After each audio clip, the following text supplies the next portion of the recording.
Hey, what's going on, everybody? It's your boy Shockwave48 here. Welcome back to another video. Today we got more information in My Hero Academia, chapter 369 spoilers, and of course, Deku is breaking the series. Now, we already know what's going on. That Deku is continuing to find Shigaraki. He's using his special quirk, and we know that he's going all out. But will he be able to, keep this up for the time being? And will he be able to use it to take out Shigaraki and All for One once and for all? We don't know because we already know that quirks have a limit to how much they can use, depending on how they push through their limits in their bodies, because their physical abilities, and it's part of their human society out there. So we're gonna take some information of what's going on in this chapter, and we'll see what we can get out of it, and see if it might happen in the series. Who knows? So let's do this.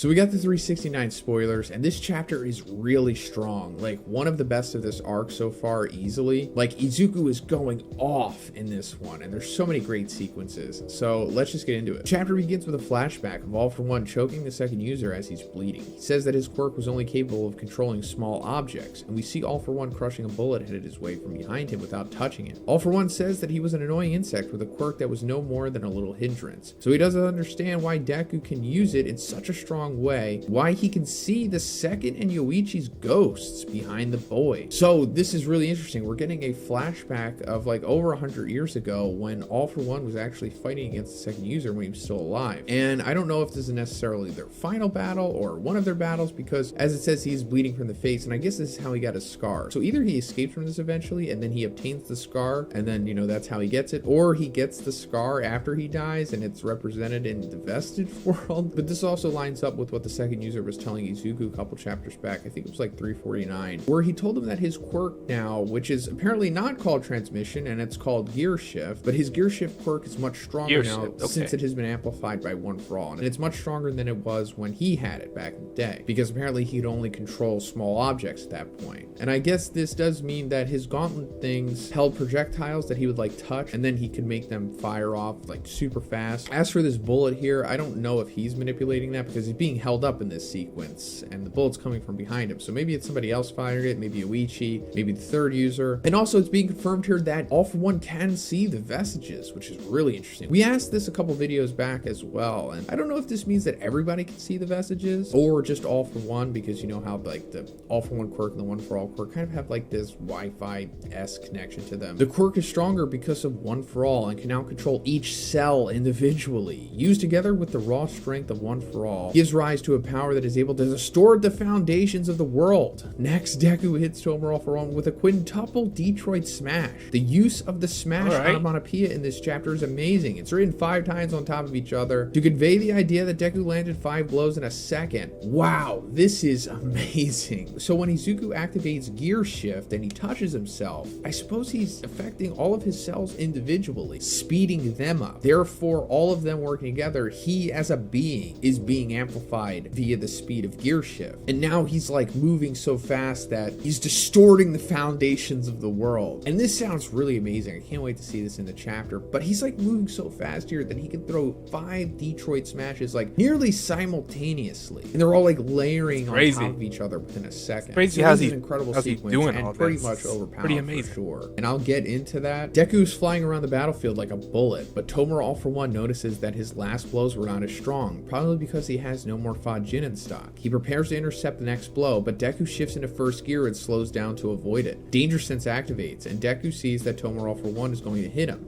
So he uses Smoke Screen, jumps high with Float, and pulls Tomer All for One with Black Whip. He then prepares his next attack, charged with Fajin that he stored with quintuple Detroit smash. So like I've been saying, this is incredible. Like, this is maybe one of the best sequences in the series possibly, and this is what we've always wanted. Izuku finally using all of his quirks at once, and it's pretty satisfying. But I just really love like how all of the quirks are not too completely overpowered, but it's just the way that he's using them, especially together synergistically, and how they all play off of each other, and it's kind of like clockwork, and it's just so cool. but things are going a little too good for Izuku. It's just a little too smooth right now, right? And it makes me think back to what the second user said in the previous chapter about how he has to defeat All For One in like 5 minutes or the world is going to end. And, we could have taken that two ways. Either that means that the fight is literally going to end in 5 minutes and this is going to be rushed, or the 5 minutes is going to run out and Izuku is going to gas out / pass out, which we'll get into later. But I'm thinking that's going to happen because, like I said, things are looking too good for Izuku now. He's too powerful and he's just beating him down too good with, little He's resistance. gonna fail in a matter of Usually time, when that and how long he happens, can last. if it's not like the last couple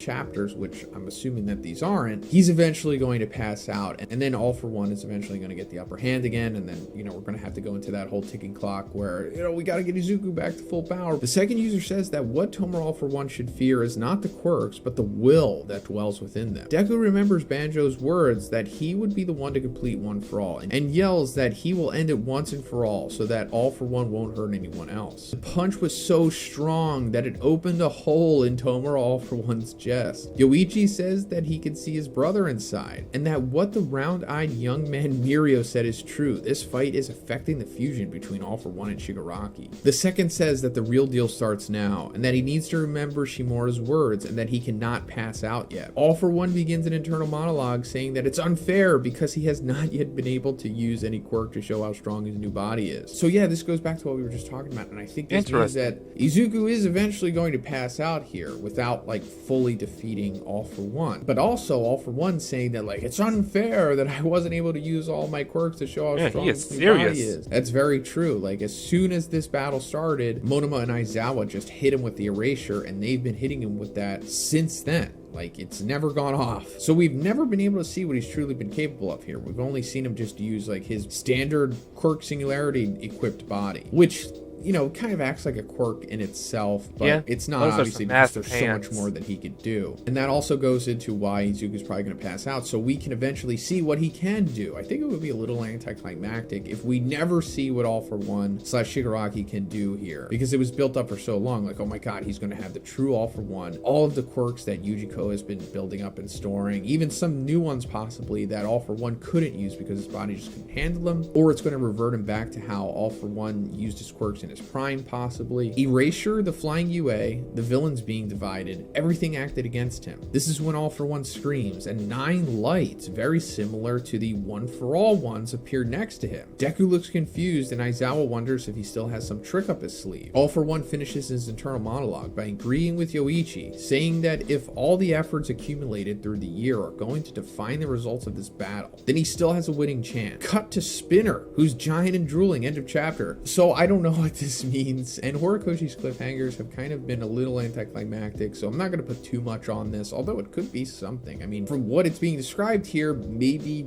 All For One can tap into the vestiges of the quirks that he had stolen, but then again, I don't know how that would benefit him, because technically they should hate him, right? Unless he has control over them, and they're just going to be like zombies or whatever, but I still don't necessarily know what they're going to do. But also, I don't know if this necessarily means that that is an aspect of All For One, because the quirk is being nullified at the moment. So I guess it's got to be something else, with his quirk singularity aspect body going on here. But also at the end here where it says cut to Spinner, who's giant and drooling, end of chapter, I guess this goes back to what we've been talking about these last couple videos, and that it is eventually going to cut away from this battle and go to the other ancillary battles, the other stuff that's been going on that we haven't touched on in a very long time. And I guess it's happening here because, we're seeing what's going on with Spinner, and he's giant because All For One apparently gave him a giant quirk on top of the quirk that he already has. And it's just kind of unfortunate that it's happening right now. Horikoshi probably should have did this earlier because everything has been built up so much. Everything's been so exciting. It's been riding such a high, and now it's going to kind of dip back and go into the other stuff that, let's just call it for what it is. It's not as exciting as what's been going on here. So I think the interest in the series is definitely going to dip after this chapter, if we are in fact cutting away and going to the other stuff, which it seems like we are. But it's fine.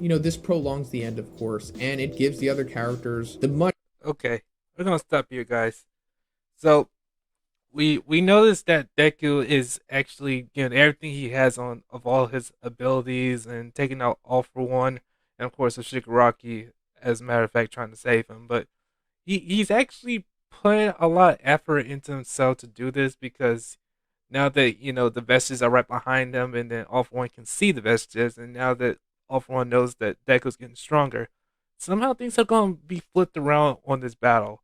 And If that happens, if possible, if All For One can actually gain more power, if he goes to the Vegetable World and steal the course he had before, things might turn up pretty bad for Deku because using Fajin can really takes a lot of energy, and we're still not quite sure if Bakugo will wake up anytime soon because he's still being prepared by Edgeshot, and things are getting a little bit interesting right here in this chapter, guys.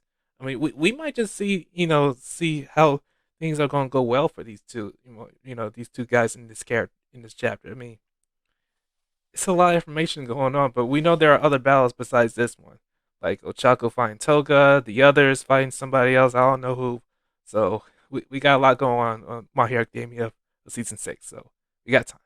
All right, ladies and gentlemen, that's it for today's video. Thanks for watching, and I'll see you guys later. Till then, make sure you hit that like button and subscribe to the channel. Peace out.